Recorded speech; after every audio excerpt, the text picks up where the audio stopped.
It's almost Earth Month, and you know what that means. A lot of greenwashing is coming our way.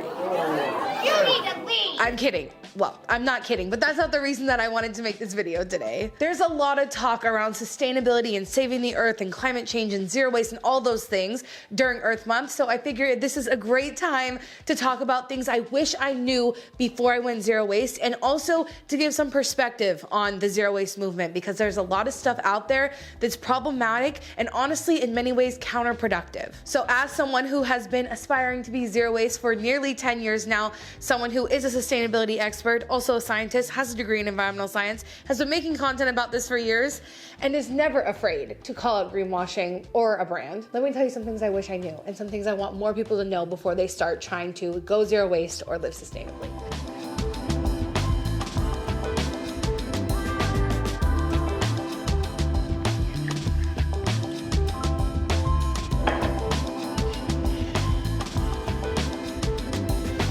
What you're gonna find as you start trying to live more sustainably is that the sexiest things and the things that make the most sense to make content around, and let's be honest, the things that content creators are able to make a living off of is selling you things. It is the easiest and the sexiest thing to give a person a solution within 15 seconds. So people that talk about sustainability, the easiest and the thing that makes the most sense, and the thing that people who watch content respond best to, is me saying, hey, go buy this water bottle, it's sustainable. We'll get into this specifically in just a second. But that's basically what you're gonna find around the internet, is people telling you, buy this, it's going to make you more sustainable. And while that can be true, and we're gonna get into some of those things later in this video, sustainability overall is not just about buying things. And in reality, the most sustainable option is the thing you already have, which is why we're eating leftover sandwiches for lunch. I need a plate because the moisture has gotten through the paper, and I am now putting lettuce all over the floor. The phrase, use what you already have, has become more popular among the last couple years on the internet, which I'm so grateful for. But I think it bears in mind that that is probably the most important thing to be said, is that sustainability is not about buying things, and it also makes the movement less accessible if people think they need to own X, Y, and Z thing to be a more sustainable person, which is just simply not true. It's a little more soggy than the first day. That's fine. Since my water bottle is here, and I think it's actually a great example, let's use a water bottle as an example of how it can help you live sustainably, but probably going and buying the one that's trending right now is not the most eco-friendly option. If you live in the US, the likelihood that you're watching this and are using single-use plastic bottles as your primary form of water, the chances of that being the truth are not zero. In fact, studies show that high percentages of Americans do drink out of single-use plastic bottles because they think it's safer, cleaner, and inevitably tastes better. So if someone like that comes to the sustainability movement and they decide they need to start drinking out of reusables, they might be tempted to buy the cup of the moment, the Stanley Cup. But one of the problems with this is that not everybody can afford to buy the new hip trendy water bottle. That's one of the problems. The second problem is that it takes resources from the ground to extract and create this thing. But most water bottles take resources out of the ground. And what that means is that we're having an environmental impact. Somewhere around the world, wherever stainless steel, for instance, is mined, we have to clear cut the forest, disrupting the habitat there, but also disrupting the people who live on that land or nearby that land, or depend on water resources that may be polluted by the extraction process of that stainless steel. And these are all the environmental impacts that are behind the scenes that don't get talked about enough in the zero waste movement. And the third problem is that you might end up buying something that really isn't going to suit you in the way that you need. And the most eco-friendly thing you can do in that circumstance is use whatever bottle you already have in your home. Chances are you've gotten one for free somewhere as merch. The second thing you can do is go and buy something secondhand from a thrift store. There are definitely water bottles every time I walk into a secondhand store. The reason I personally have this Stanley Cup is because I have kept the same reusable water bottle for years and years and years. I still have my first reusable water bottle I ever bought 10 years ago. I specifically found this Stanley Cup when I didn't even realize they were trending. To be honest, I'm pretty not plugged into the trends, but my mom was telling me about how amazing her cup is that's similar to this. It was literally the same thing, just not the trendy Stanley brand. And my parents were on the train of these cups years before they became cool, but she was telling me how it fits in her cup holder in her car. I was like, that is my biggest problem with my Hydro Flask, but I was looking for a cup that could fit in my cup holders because I live in Texas, and yes, I am an environmentalist with the hybrid. I found this on clearance on the secondhand rack at our REI. For some reason, they had it clearanced out. It was a return, and then it also was clearanced out, so I got it for $11, okay? I do love this thing, but the reason I say to use what you already have is because it took me years to realize that I should get a bottle that actually suits my needs and would make my life better. And you might not have all that information the second you come to the zero waste movement. So taking time to pause and use what you already have is really important, because the fewer things we buy, the smaller environmental footprint we have, but also the better it's going to be on our wallets. Right? And I guess there's this trend going around called de-influencing, where people talk you out of buying things. And that is step number one to me to living sustainably, is just stop buying things and use what you already have. And I feel like in a video where I talk about things I wish I knew before I was living sustainably and things that I want you to know before going zero waste, that has to be number one. Let me finish my lunch and we'll get into number two. Maybe I could toast the bread.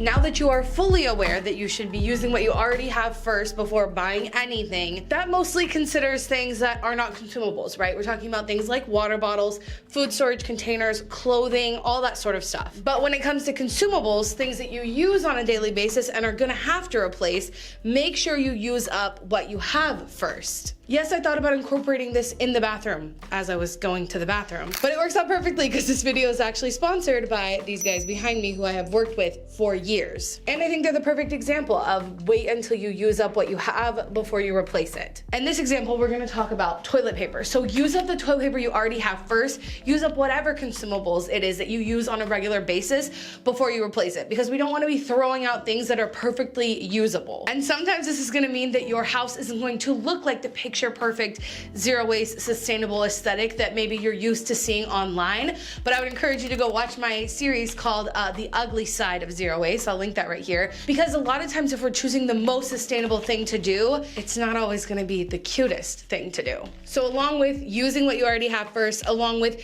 use up what you already have, the alternative once you're done with all of that is find an eco-friendly alternative, which Who Gives a Crap is the perfect example for this. I choose Who Gives a Crap because they are made of 100% recycled material. They don't come wrapped in plastic. They are a carbon neutral brand. They are B certified, and they give a lot of their money back to making sure people have access to like sanitary means of going to the bathroom, just access to toilets in general. They've given over $11.2 million to making sure people feel comfortable when using the restroom. Absolutely incredible. There's really not another toilet paper brand doing it like them. And they're also a huge part of the reason why I've been able to maintain this channel over the years, because having sponsors like them that truly align with my mission allow me to be able to make these videos. I don't love sitting on the toilet in videos. You wouldn't know that from the amount of times I've done it. I highly recommend Who Gives a Crap, as I've been using them for years. But in general, I think this is a really good example of once you've used up something that's less sustainable, like toilet paper that literally requires us to grow and then cut down trees to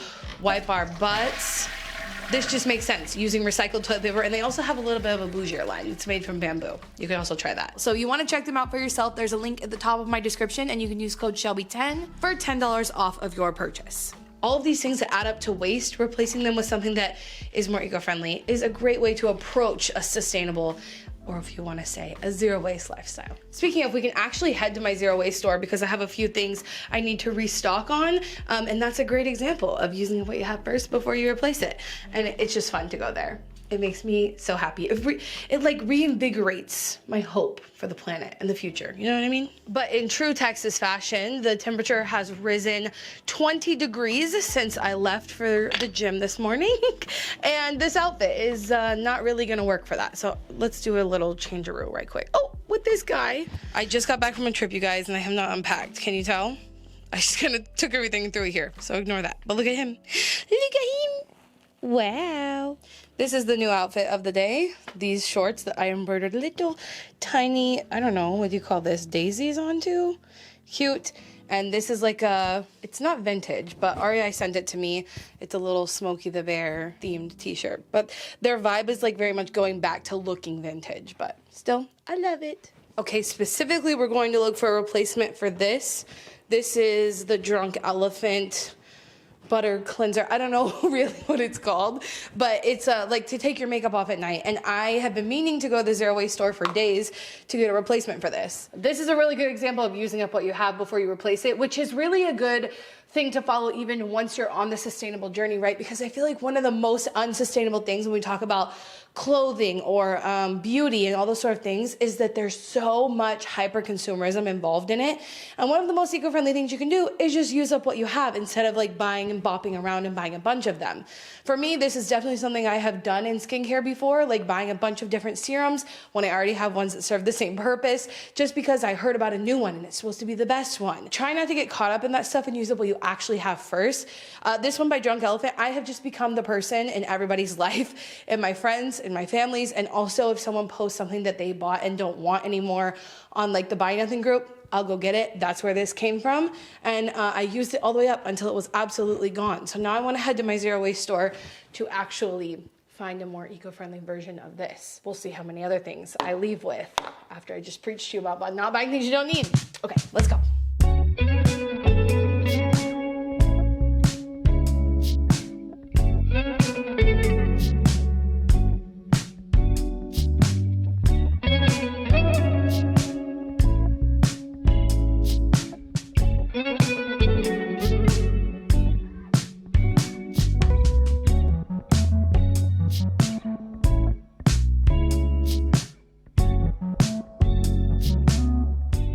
Say I was successful at the zero waste store, not successful in wearing the right bag, because Instagram voted that I should wear the leather one, and I obviously took this one. I'm so sorry. Instagram, forgive me. First is the thing I told you I was setting out for, which is makeup remover. So before I started using that balm that someone gave me, I was using jojoba oil because supposedly it's the closest oil to our skin. So it won't, you know, clog your pores and all that good stuff. So we'll see how this goes. I feel like not all oils are created equal. They are all made like slightly different. So we'll see how well this does at taking off my makeup. And then just this, it's just a little brush. I have been using a face mask and I just think it'd be nice to like paint it on with a brush. And I had this on my wish list. So it was only like $3, I think. So I got it. Do you remember before we left that I showed you that I did not clean up my little like clothing area upstairs after I got back from a work trip? Which I think, I'll talk about that in a video in the near future. Just stay tuned. So I will do that while I talk about something else that I think you should know before you start trying to live sustainably. You know, I've always struggled with keeping a minimalist wardrobe. And at some point in my life, like in the last few years, I just realized who cares how many things I own as long as they're all either from sustainable brands or they're secondhand or I've had them forever. It doesn't matter. So please excuse that this is, I mean, it's not that bad. I think it looks fine, but excuse the mess as we tackle it together. Next thing I need you to know before you start trying to live sustainably, specifically before you start trying to be zero waste, is you can't. Okay? You simply absolutely will not get to zero waste because we don't live in a world where that is possible. And back in the day, there were girls online who claimed that they kept all of their trash in a jar. I think we've all moved on from that, especially what happened to everybody in 2020 really changed the vibe of what zero waste meant, which I'm so grateful for. I personally never had a trash jar. I have always understood that like you're only able to do as much as the society you live in makes accessible. And our society is built on waste. Our society is built on excess. Our society is built on consumerism. And so that's kind of actually why it means a lot more to me to just be anti-consumerism than to shoot for zero waste, because we can't really control what packaging things come in, especially things that we have to have, like food, but we can control how many things we buy, especially secondhand. That's kind of my whole thing on this channel. If you didn't already know that, you might need to hit the subscribe button. I think at the root of what sustainable living means to me nowadays, I'm realizing it's just a push against this culture that tells us that we need to buy new things all the time, that we need to stay trendy, that buying things will make us happy, that endless growth is sustainable, and it's just simply not. So I think starting off with that in mind will really help you along the way, because a lot of my friends in the 2010s really got burnt out on trying to live sustainably and trying to be zero waste because you put a lot of pressure on yourself to be perfect when in reality you can't even be, no matter how hard you try. Next thing under learn the basics is learn about how to recycle where you live. Not general recycling rules, not anything I say, learn about it where you live. I've lived in so many different places with such different recycling situations. Where I grew up, we didn't have recycling. I did not grow up recycling. It just didn't exist where I lived. But whether you have drop off or you have curbside, you need to be aware of what you can and can't recycle and if it needs to be clean and to what degree. For instance, there's been a lot of talk in the sustainability community that plastic is not recyclable, but that's not really fully true. Plastic is recyclable and you can put it in your recycling bin. The problem is that our recycling system actually ends up not successfully recycling most things, but that doesn't mean all plastic is recyclable. There are so many different types of plastics. 1 through 7 is what you're gonna see most commonly in things that you're buying. Then there's the mixed materials issue, which a lot of recycling facilities can't handle. That's things like Tetra Paks that are layers of paper, aluminum, and plastic. But I got really lucky that in San Antonio, we were able to recycle Tetra Paks through our curbside. I only knew that because I took the time to read it was on my bin. Those little stickers on your bin, it'll tell you what is and isn't recyclable. And also looking up on your city or your town's website, usually they'll have a little blurb about what is and isn't recyclable. Likewise, with learning about what is recyclable to you, learn about where composting is accessible to you or what method you can take, because to be honest, one of the top 10 ways that almost every organization who has done studies on this, one of the most impactful things you can do as an individual to curb climate change is stop putting your food in the trash. Food does not break down in landfills, at least not properly. It actually emits methane gas when it sits in a landfill. And on top of that, we're losing valuable nutrients that we really need to be returning back to our soil. So figuring out how you can compost is a really important thing I think you can do. And I definitely have a video about all the ways that you can compost. And I have a post on my Instagram too that will walk you through a lot of the ways. And the first week of April is Food Waste Prevention Week. So I might just be talking about it all over again on here, Instagram, TikTok, all over the places. Go follow me. Now, one of the most essential things you're gonna get very stressed out about how to do sustainably when you come to sustainable zero waste living is how the fuck are you gonna eat? The goal of not buying things in certain types of packaging or not supporting certain types of businesses, etc., is to flip capitalism on its head and use it against itself, right? Not to create demand for things like fast fashion. But I don't think that the correlation of me not buying berries because they're packaged in plastic, I don't think the berry producers were making that connection. So rather than not buying berries, I chose to make sure that I wrote to the companies and said, hey, really hope you're trying to come up with a solution to these plastic clamshells that are really hard to recycle. So that's one option, but the know the basics part of this is I want you to learn about your local farms, local CSAs, your farmers market, and local co-ops, as well as any bulk bins that you might be lucky enough to have access to. Taking a solid afternoon to learn about what you have access to as far as sustainable, local, regenerative, zero waste food options is really gonna help you transition along this journey. So make sure you do your due diligence to see what you can get package free or local, sustainable, small, those sort of things. If you've been on this channel a while or on your sustainability journey for a while and you think I missed something in Learn the Basics, let me know in the comments. And if you're new here and you have questions about the basics, let me know. I just might make a video just for you. Everything has been picked up, folded, put in its place, if you will. My sweaters really don't have anywhere to go, so they just kind of get stacked up right there, but that's where they're meant to be. So I think we're all good and it's done. But I'm not done talking about things that I want you to know before you try to start living sustainably, going zero waste, all of those things. So let me take you downstairs into the front yard where we are currently working on transforming our yard full of invasive species that wreak havoc on the ecosystem into a native wildlife habitat. That's real cute, Shelby.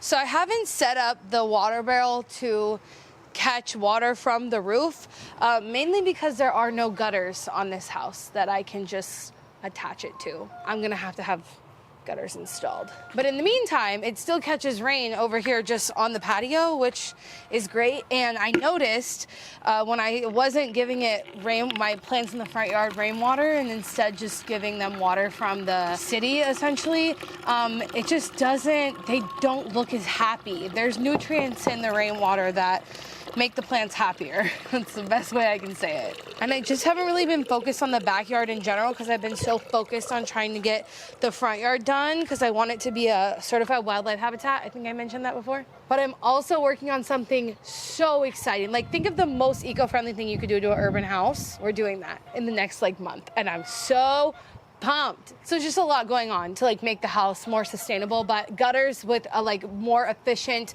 rainwater system would be nice. Like, not just this barrel. It'd be nice if we had like a whole catchment system. And a gray water system is also something I would really like to set up soon, but I digress. I'm just getting some rainwater.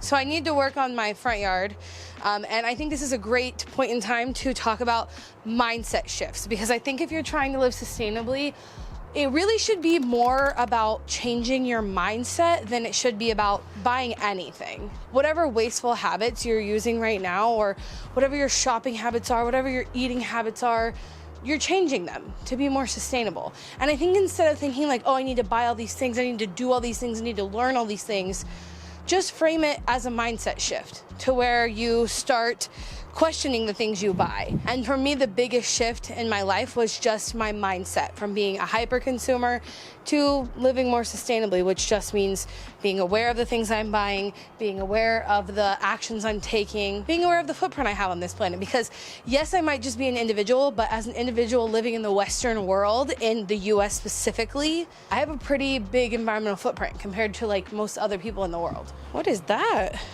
I thought this would be a good time to bring up mindset shift, because as I've been sharing about the lawn transformation on TikTok, I've gotten a lot of confusion about how certain plants are bad, and like how could any plant be invasive or bad for the like planet or habitat and those sort of things. And that requires not only a mindset shift, but a little bit of education, right? To understand how plants that didn't evolve to be here, that are introduced here, can like incorporate themselves into the ecosystem, but completely disrupt the ecosystem that has evolved over millions of years to exist quite perfectly. And I've had to explain to a lot of people on TikTok why thistles, even though some thistles are native to the US, the ones in my yard are not, and you have to get through the mindset shift of like thistle good or thistle bad. And I hope that this video, and whichever video on my channel you choose to watch next, can teach you that. All right, I'm going to change into my third outfit for the day to get ready to go to dinner with my friend, and then hopefully I'll be able to get a couple clips for you while I'm there. But I still have the fifth thing of the top 5 things I want you to do before you start living zero waste.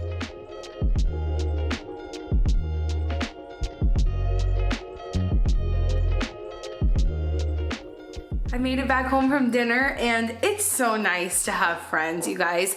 I wouldn't consider like the friends I have here yet like quite community, because I'm trying to find like hyper local community where I'm friends with like my neighbors and people who live in the neighborhood and like feel a part of something together.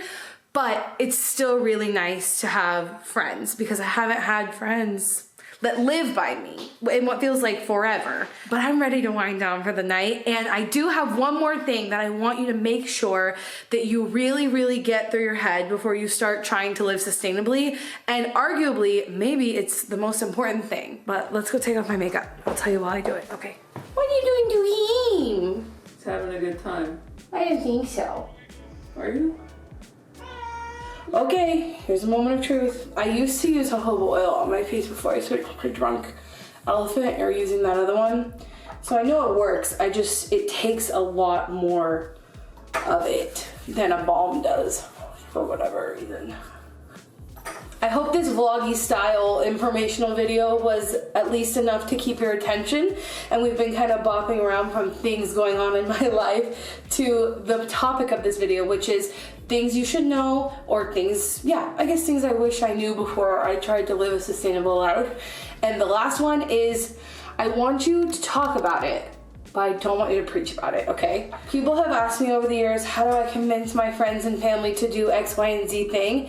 And my answer is always, I don't know. I'll let you know when I figure it out. Because I've been every type of environmentalist. I've been the preachy environmentalist that people don't want to be around because she's gonna criticize you for something. I think there's a line between educating and criticizing, and younger me didn't know that line. So if you're embarking on a sustainable living journey, surely you're incredibly passionate about it, you want to talk about it, and that's completely valid. But I think putting some time into learning how to talk about things without using judgmental language is going to be really helpful in getting more people to care about this. There's a lot of talk about this in climate activism space. I wouldn't necessarily say that what we're talking about right now is activism, but to me, one of the best tools we have to combat climate anxiety, and the whole reason that I think a lot of people are gravitating towards sustainable living, is because we know things are wrong with the world, like really wrong, outside of our control. And living sustainably and making better choices in our everyday lives is like the only thing we can do to combat that, on top of community activism, etc., etc. I use this off-brand makeup eraser by Grove to take off my eye makeup. Anyway, there's a lot of talk about in climate activism that the most impactful thing that you can do a lot of the times is talk to your friends and family about it. Talk about climate, talk about sustainability, talk about plastic pollution, talk about these issues that matter to you, but do it in a way that gets people on board and doesn't push them away. Don't be the preachy environmentalist, don't be the preachy vegan, don't be the preachy anything, because no one wants to be around them, and you're not gonna make changes larger than yourself if that's the route you take. So do be passionate, do talk to people, don't preach. This is how my face looks after I double cleansed. I do think all the makeup is gone. My face does feel a little bit more dry than usual, but that could just be, you know, a little bit of an adjustment period, but I'm happy with it. But I hope you learned something in this video. I hope that if you are seeking to start sustainable living this Earth Month, that this was helpful for you. Or maybe if you've been here for a while, maybe this is just a nice little reset or a good thing to share with your friends and family, considering Earth Month is right around the corner. Huge thank you to Who Gives a Crap for sponsoring this video, and I'm gonna leave my $10 off at the top of the description. The link will be right there for you to get your recycled, sustainably made toilet paper. And until next time, remember, you cannot do all the good that the world needs, but the world needs all the good that you can do. Bye guys.